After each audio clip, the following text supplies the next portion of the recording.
जय हिंद। आप में से बहुत से लोग चिकन नेक या सिलीगुड़ी कॉरिडोर के बारे में सुने होंगे। ये एरिया क्या चीज़ है, इतना सेंसिटिव क्यों है, और इसी एरिया को बाईपास करने के लिए भारत ने कालादान प्रोजेक्ट को स्टार्ट किया। ध्यान से समझिए इसको। ये एरिया आप जो देख रहे हैं यहाँ पर पतला सा एरिया, ये है एरिया को हम लोग कहते हैं सिलीगुड़ी कॉरिडोर, क्योंकि यहाँ सबसे बड़ा जो शहर है वो सिलीगुड़ी है और एयरपोर्ट यहाँ बागडोगरा एयरपोर्ट है। ये सिलीगुड़ी का जो एरिया है इसी को हम लोग चिकन नेक कहते हैं। चिकन मतलब मुर्गी। मुर्गी को देखेंगे ना तो उसका गर्दन जो होता है वो थोड़ा सा आगे होता है, गर्दन के आगे मुंडी होता है इतना छोटा, और पूरा शरीर पीछे होता है। उसी तरह भारत को देखेंगे तो इसको मुर्गी का गर्दन समझ जाएंगे, मुंडी, और ये गर्दन पतला सा और ये पूरा शरीर हो जाएगा। अभी ऐसा नहीं कि आप भारत की कल्पना मुर्गी से कर दीजिए, ये समझने के लिए बोला गया है। तो ये इसी को नाम दिया गया चिकन नेक। अब ये चिकन नेक का जो एरिया है वो महज 22 किलोमीटर है। ये इतना पतला है 22 किलोमीटर कि युद्ध के मैदान में इसे आधे घंटे में अगर दुश्मन इधर से घुस जाए तो इस एरिया को काट सकती है।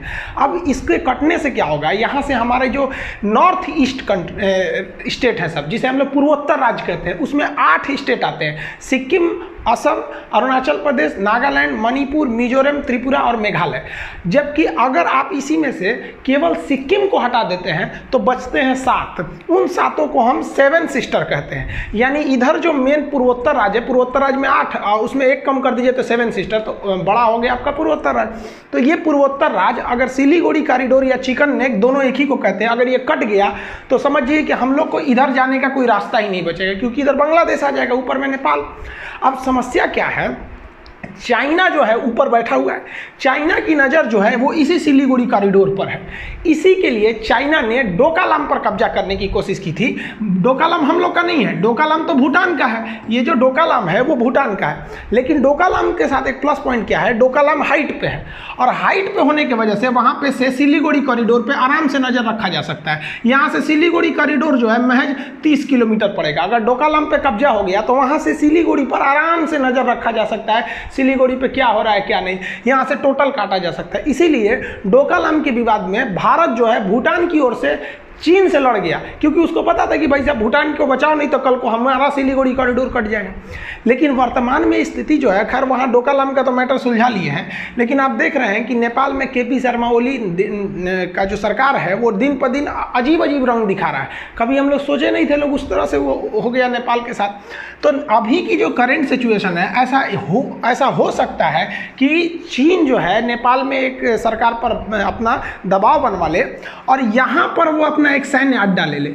अगर यहाँ पर सैन्य अड्डा ले लिया उसने एकदम चिकन नेक के पास, तब तो एकदम भयानक स्थिति हो जाएगी। 22 किलोमीटर के पहले ही आ जाएगा वहाँ पर, वो ऑलरेडी वहाँ बैठ जाएगा। पीछे से कनेक्टिविटी उसकी खूब अच्छी सी है, काट देगा यहाँ पे तो दिक्कत। अब बरसात में काटा तो दिक्कत क्या है, यहाँ ऑलरेडी इधर बाढ़ आया रहता है। अब हम लोग के पास कई रास्ते थे। एक तो हम बांग्लादेश से हाईवे बना के लेके चले जाते हैं, ये अच्छा रास्ता था। लेकिन बांग्लादेश में समस्या क्या है, जब बांग्लादेश में शेख हसीना की सरकार रहती है तो भारत के फेवर में रहते हैं, वहाँ सरकार बदलती है तो वो लोग भाई पाकिस्तान के फेवर में होने लगते हैं लोग। तो कोई गारंटी तो नहीं कह सकते ना लोकतंत्र में किसकी सरकार रहेगी। तो भारत ने कहा कि ठीक है, हम यहाँ पर बांग्लादेश की ओर से सड़क का प्रोजेक्ट चालू करेंगे और रेल लाइन भी हम चालू करेंगे। लेकिन बांग्लादेश में एक समस्या क्या है कि इधर से जो हमारी गंगा है एकदम विशाल नदी, वो भी बांग्लादेश में जाती है, और ब्रह्मपुत्र भी बांग्लादेश में जाती है। गंगा को हम लोग बांग्लादेश में वहाँ के लोग पद्मा कहते हैं, और ब्रह्मपुत्र को यमुना, यमुना नहीं जमुना कहते हैं। और ये दोनों जब मिल जाती है तो आगे जाके बन जाती है मेघना।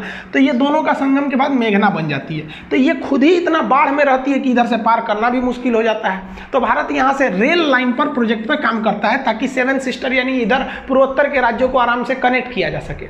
लेकिन किसी एक कंट्री पर 100% आश्रित होना ठीक नहीं है, जबकि आपकी जो 22 किलोमीटर एरिया इतना पतला है कि आपके पूरे नेशनल सिक्योरिटी का इशू वहाँ पर आ सकता है। आपको पता है कि चाइना क्या कहता है, अरुणाचल प्रदेश आपको नक्शा जब पढ़ा रहे थे तो उसमें बताए थे कि इसका पुराना नाम नेफा था, चाइना इसे दक्षिणी तिब्बत कहता है। अब वो हमेशा इस पर अपना आरोप लगाते रहता है कि मेरा है। तो भारत इसी से बचने के लिए उसने सोचा कि जो यहाँ पर पूर्वोत्तर राज्य हैं इनको कैसे कनेक्ट किया जाए बाईपास करते हुए। तो यहाँ से बंदरगाह के रास्ते म्यांमार में पहुँचने का प्रयास किया गया, और उसके बाद सड़क के रास्ते यहाँ हम लोग पूर्वोत्तर राज्य में पहुँच जाएंगे। इससे क्या है कि हम लोग विकट परिस्थिति में, अगर बांग्लादेश भी खिलाफ हो गया सिलीगुड़ी या चिकन नेक भी कट गया तो हम इस रास्ते से यहाँ पर आराम से पहुँच सकते हैं इस एरिया में। तो इसी को हम लोग नाम दिए थे हम लोग कालादान प्रोजेक्ट। अब इस कालादान प्रोजेक्ट का जो स्टार्टिंग किया गया, इसमें 3 चीज़ों को शामिल किया गया, समुंदर, नदी और सड़क को। कैसे? तो कलकत्ता बंदरगाह जो है ये नदी पर स्थित है, हुगली नदी पर। तो यहाँ पर कोई भी सामान, कार्गो या किसी भी चीज़ को लोड किया जा सकता है। और एक बंदरगाह भारत बनाएगा यहाँ पर म्यांमार में अपने खर्च पे, उसका नाम रहेगा सितवे पोर्ट, सितवे बंदरगाह। तो यहाँ से हमारा कोई भी सामान, कार्गो जो इस एरिया से जाता है, इतना पतला है कि यहाँ ट्रैफिक जाम, मतलब ट्रैफिक का मतलब समझते हैं 100% इस पर आप कंफर्म नहीं रह सकते हैं। ये इस एरिया पे बहुत ज़्यादा लोड है यहाँ पर, तो हम लोग इसको बाईपास करते हुए ये भी चलते रहेगा और यहाँ पे उस कार्गो जहाज़ों को, बड़ी बड़ी जहाज़ों को यहाँ से ले आके लोड कर सकते हैं। अब ऐसे समझिए ना, एक जहाज के अंदर 1000 ट्रक का सामान लोड हो सकता है, यानी यहाँ से 1000 ट्रकों का लोड कम हो जाएगा। तो यहाँ से यहाँ लाएंगे हम लोग सितवे पोर्ट पर। ये एरिया की जो लंबाई होगी वो लगभग 540 किलोमीटर होगी। तो ये 540 किलोमीटर का एरिया ये हो जाएगा। अब सितवे बंदरगाह के बाद यहाँ से हम लोग जाएंगे पलेटवा तक। पलेटवा एक जगह है जहाँ तक इस सितवे बंदरगाह से हम पलेटवा जाएंगे कालादान नाम की नदी से। तो इस नदी के ऊपर हम लोग बंदरगाह, गहरी नदी है, वहाँ से पानी वाली जहाज जा सकती है। तो यहाँ से हम जाएंगे 158 किलोमीटर, 158 किलोमीटर हम पलेटवा तक जाएंगे कालादान नदी के रास्ते। इसीलिए इस पूरे प्रोजेक्ट का नाम हो गया कालादान प्रोजेक्ट। तो कालादान प्रोजेक्ट, अब इस पलेटवा के बाद अगली 62 किलोमीटर की दूरी जो मिजोरम तक जाएगी, ये इंडिया में चलाएगा। तो ये 62 किलोमीटर इधर की जो दूरी है, अब यहाँ तक आ जाएंगे। इससे फायदा क्या है कि ये एरिया जो विकास नहीं कर पाता है, डेवलप नहीं कर पाता है, वो आगे जाकर काफ़ी डेवलप हो जाएगा मेन रास्ते में आने की वजह से। तो यहाँ से यहाँ तक समुद्र, यहाँ तक पलेटवा तक, सितवे से पलेटवा तक आपका हो जाएगा नदी, और उसके बाद से हाईवे हो जाएगा मिजोरम तक। अब इस एरिया में डेवलपमेंट हो जाएगा। इसके अलावा अगर आप ध्यान से समझेंगे तो इसका एक आगे जाकर काफ़ी अच्छा एक हम लोग को बेनिफिट मिलने वाला है। हम लोग एक नया हाईवे ले जाने वाले हैं जो जाएगा आपका सिंगापुर तक जाएगा। तो इसी हाईवे को हम आगे बढ़ा सकते हैं थाईलैंड के लिए। थाईलैंड से नीचे जाएंगे तो मलेशिया और सिंगापुर। तो सिंगापुर जैसे बड़े शहर से जब इनकी कनेक्टिविटी बहुत अच्छी हो जाएगी तो हम लोग जो पूर्वोत्तर राज्यों के लिए एक सौतेला व्यवहार करते हैं कि बुलेट ट्रेन चलेगी तो इस साइड में अपनी दिल्ली मुंबई वाले एरिया में सब कुछ उधर, चाहे आप हाइपर लूप लाइए, कुछ भी प्रोजेक्ट लेके आइए उधर ही चलेगा। इधर आप लोग जानते हैं हिंदुस्तान के तो आधे लोग को तो इस एरिया की राजधानी नहीं पता रहती है, क्योंकि इधर का यूज नहीं करते हैं वो लोग। मतलब इसको एक तरह का सौतेला व्यवहार होने लगता है हम लोग से। तो यहाँ पर क्या है कि इससे एक डबल फायदा हो जाएगा हमारे इंडियन इकोनॉमी को। साथ ही हम लोग जो है इस सिलीगुड़ी कॉरिडोर पर, अब मान लीजिए युद्ध के समय में चाइना इस सिलीगुड़ी कॉरिडोर को काट भी देता है, कोई दिक्कत नहीं, हम यहाँ से अपनी आर्मी पहुँचा सकते हैं। बीच में सड़क बांग्लादेश है, रेलवे के द्वारा भी पहुँचा सकते हैं। तो एक ही साथ तीनों रास्ते तो बंद नहीं होंगे। अब यहाँ पर एक पहाड़ है जिसका नाम है आराकाम योमा पर्वत। आपको पता होगा, कई बार क्वेश्चन भी पूछा हुआ है कि आराकाम योमा पर्वत किन दो देशों के बीच में है, म्यांमार और भारत के ऊपर। इधर है मीजो पर्वत, एसएससी अक्सर मीजो के बारे में पूछती है। यहाँ पे एक बहुत ऊंची चोटी है जिसका नाम है सरामती पर्वत, रेलवे में पूछा है किन दो देशों के सीमा पर है। तो यहाँ पर ये काफी लंबा पर्वत है जिसमें मेनली है आराकान पर्वत। अब यहाँ का एरिया का नाम है रखाइन। म्यांमार में ये वाला राज्य है रखाइन। यहाँ पर आपको रोहिंग्यों की समस्या आएगी यहाँ पर, और यहाँ पर एक आराकाम आर्मी काम करती है जो चाइना के इशारे पर काम करती है। चाइना नहीं चाहता है कि ये एरिया में भारत जा सके। चाइना इस भारत को हमेशा मजबूर रखता है कि इधर ही से जाए, वो इधर से जाने नहीं देता है। इसलिए यहाँ पर जो चाइना का जो म्यांमार का एरिया है जहाँ आराकाम आर्मी सक्रिय है, उन्हें चाइना हथियार दे देता है, पैसा दे देता है कि लड़ो म्यांमार से। अब ये आराकाम आर्मी जो है यहाँ म्यांमार की आर्मी को हरा देती है। सोचिए इतना खतरनाक कंडीशन हो गया है। तो ये आराकाम आर्मी पूरी अच्छा से ड्रेस में पहनती है, इनका रैंक वगैरह होता है जिस तरह से इंडियन आर्मी का होता है। अब ये लोग क्या कहते हैं कि भाई हम म्यांमार में नहीं रहेंगे, ये हमारा एरिया अलग रहेगा ये एरिया में।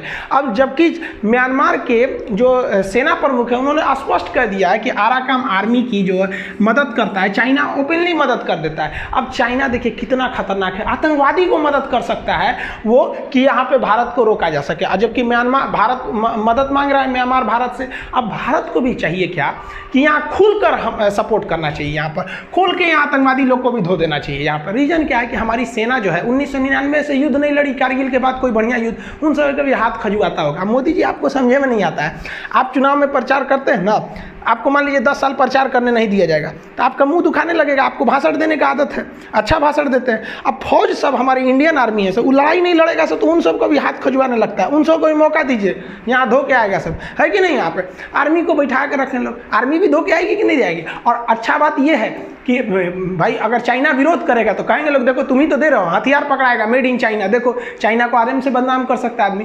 तो यहाँ पर चाइना को हम लोग अगर छोड़ देंगे ना कि वो जो कर रहा है करने दो, तो एक दिन हम लोग को खा जाएगा वो। इसलिए अब हम लोग को डिफेंसिव नहीं ऑफेंसिव होना पड़ेगा, बैक फुट पे नहीं फ्रंट फुट पे चढ़ के बतियाना पड़ेगा कि तुम हमारे हिसाब से अगर हमारे हितों के साथ खेलोगे तो हम बीजिंग तक तबाही मचा देंगे। देखिए भारत की नीति कितनी तरह से सॉफ्ट रही है। चाइना जो है ऊपर से, ये तो पीओके का, ये तो अभी हम लोग का कश्मीर है, लेकिन ये वाला एरिया तो एक्चुअली पीओके को पाकिस्तान ने कब्जा कर लिया है।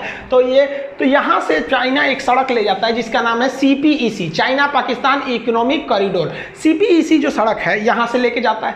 अब यहाँ पे काफ़ी इन्वेस्टमेंट किया है। ये सड़क का एक बहुत बड़ा हिस्सा बलूचिस्तान में आता है। जग जाहिर है पाकिस्तान ने बलूचिस्तान में अत्याचार का हद पार कर दिया है। वहाँ सरेआम गोली मार देता है, सब लड़कियों को उठा ले जाती है सब पाकिस्तान की आर्मी, वहाँ पे हद हो गया। आप देखिए हद ये हो गया है जब बलूचिस्तान के लोग मीडिया में हाथ जोड़ के कहते हैं कि मोदी जी हमारी मदद कीजिए, हमारे देश से मांग रहे हैं लोग वो लोग मदद, तो हम लोग तो ऑफिशियली मदद कर सकते हैं। आप लोग 1971 वाला मेरा वीडियो नहीं देखे हैं तो देखिए, यही वक्त था जब बांग्लादेश के लोग भारत से कहते थे मदद कीजिए। आज पाकिस्तान से अलग हो गया ना बांग्लादेश, पहले पूर्वी पाकिस्तान था, तो बलूचिस्तान मांगता है। तो हम लोग यहाँ मदद करेंगे तो पूरी दुनिया हमको कहेगी कि नहीं ये मानवता के नाम पे कर रहा है। तो भारत को भी कहना चाहिए कि भाई साहब अगर तुम मेरा कालादान प्रोजेक्ट रोकेगा, यहाँ पर घुसपैठ कराकर हथियार देके, तो भारत भी यहाँ बलूचिस्तान में हथियार देगा, पैसा देगा, और हमको देने के लिए रास्ते भी हैं, क्योंकि इसके ईरान के बगल में चाबहार बंदरगाह हम लोग ने ले रखा है, वहाँ का शहीद बहिश्ती पोर्ट का जो टर्मिनल एरिया,